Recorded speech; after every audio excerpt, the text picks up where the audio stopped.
One can hardly read a news story today that doesn't contain the word privacy. From Edward Snowden's startling revelations that the CIA and NSA are collecting data from our cell phones, emails, and even our social media accounts, to allegations of Chelsea Manning's disclosure of WikiLeaks. For us as Americans, our privacy is more important to us than ever.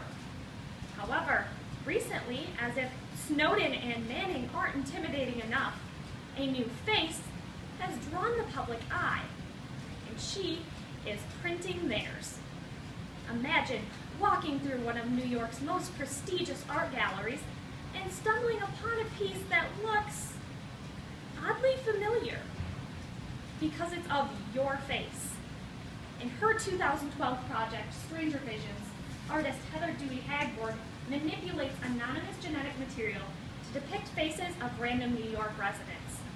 Hagborg collects DNA samples from chewing gum, cigarette butts, and other daily items, and then takes this information to a local biotechnology lab called Genospace. They then use simple DNA extraction protocol to mine the DNA and create a depiction of a stranger's face around the age of 25. She then blogs about her information online, putting her on the same level as Snowden and Manning.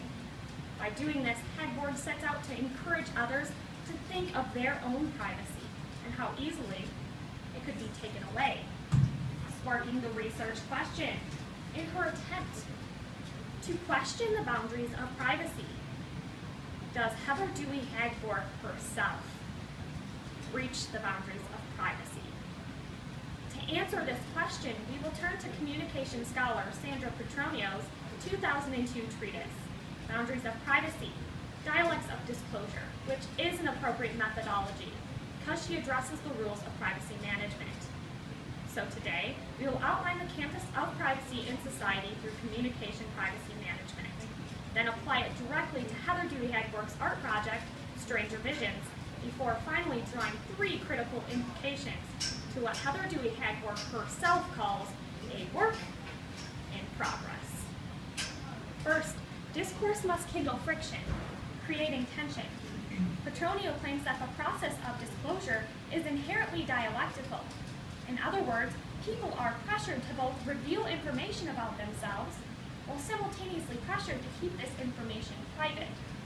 This friction is inherent to breaching the boundaries of privacy. Second, individual possession of private information must be lost. Petronio claims that the way to conceptualize private information is in terms of possession. Therefore, if you choose to remain silent, your thoughts are your own. However, as soon as you voice this information to another, you now co-own that information with the one whom you've disclosed it to. Lastly, there are a set of rules that one must be familiarized with to uphold privacy. One must look at the criteria upheld by their culture, gender, any motivation of revealing that information, and the risks or benefits associated with their project. Together, this list is learned through socialization. In other words, privacy rules can change based on one's society. They help others calculate risks versus benefits when weighing whether they should reveal their information completely or even just partially. Now that we have set forth the basic tenets of privacy through communication privacy management, we can apply them directly to Heather Dewey Hagborg's art project, Stranger Visions.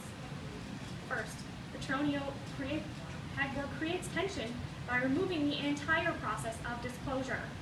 Rather than determining consent, Hagborg collects DNA samples without pursuing permission. When Hagborg talked to reporters in 2014, she claimed that her project did not invade privacy by saying, "I basically just assumed there were no laws governing private information based on a little Google searching."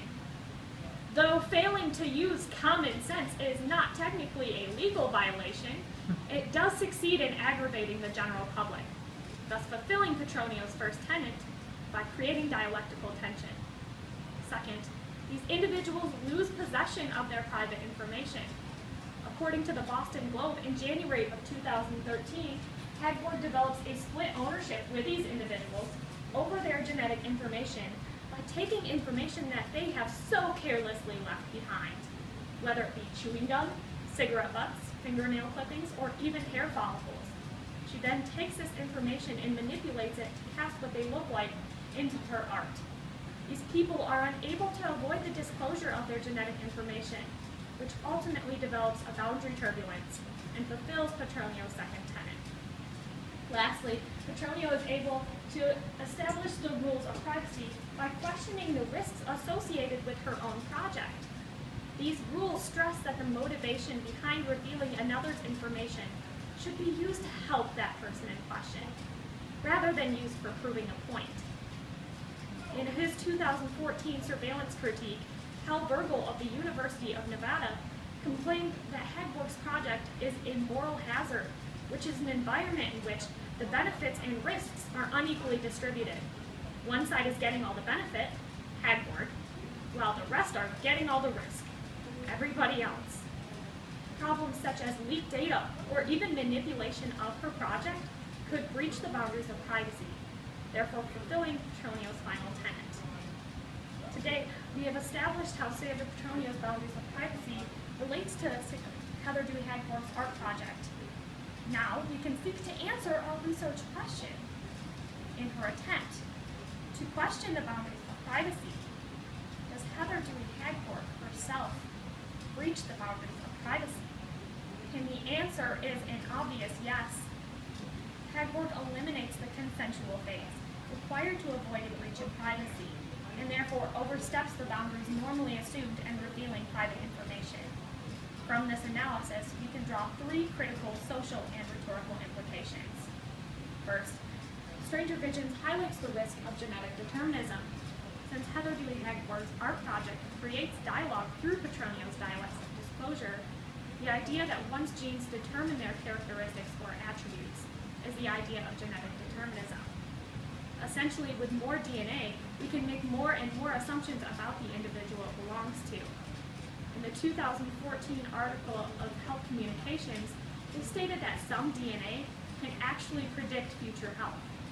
Karen Eltis of the University of Nevada expands on this threat in the Journal of Law, Medicine, and Ethics in 2013, when she claims that some companies use this information to deny or even limit coverage on increased insurance premiums. This is especially significant in light of the new Affordable Health Care Act's insurance requirements that went into effect just last month. Second, Hagborg's project highlights the risk of information being exploited within a surveillance state. Lately, according to the Boston Globe in January of 2013, the government is mass collecting phone metadata of all U.S. customers under the guise of the Patriot Act, thus simplifying how the state gathers private information. By accessing this information unlawfully, the government is stripping citizens of their constitutional right to freedom. Just as Hagborg herself takes individuals' genetic information without their consent and then blogs about it online, making this information accessible to anyone with a computer or smartphone. Lastly, Stranger Visions highlights the risk of genetic determinism in a surveillance state, suggesting that art serves as a warning. As University of Toronto communication professor Herbert McLuhan once said, "I think of art as an early warning system that can always show the new culture what is beginning to happen to it." Similarly, Stranger Visions suggests that art serves as a warning of the perils of both genetic determinism and a surveillance state. That's why Jeff Olson, writer for the National Post in 2012, argued that today's headlines are the content of yesterday's canvases. As Heather Dewey Hagborg seeks to question our privacy, would you really want your genes in this woman's hands? Today, we have established how Sandra Petronio's boundaries of privacy outlines the canvas of privacy in society. Then we applied her methods directly to Heather Dewey Hagborg's art project, Stranger Visions, before finally drawing three consequential implications. Stranger Visions should be taken as a warning by citizens to highlight the precautions that should be taken in order to avoid a breach of privacy. Hopefully, once people realize the grave risks associated with revealing others' private information, they will begin to help one another, rather than encourage an even larger breach of privacy. Today, this information is being used for art. But what about tomorrow?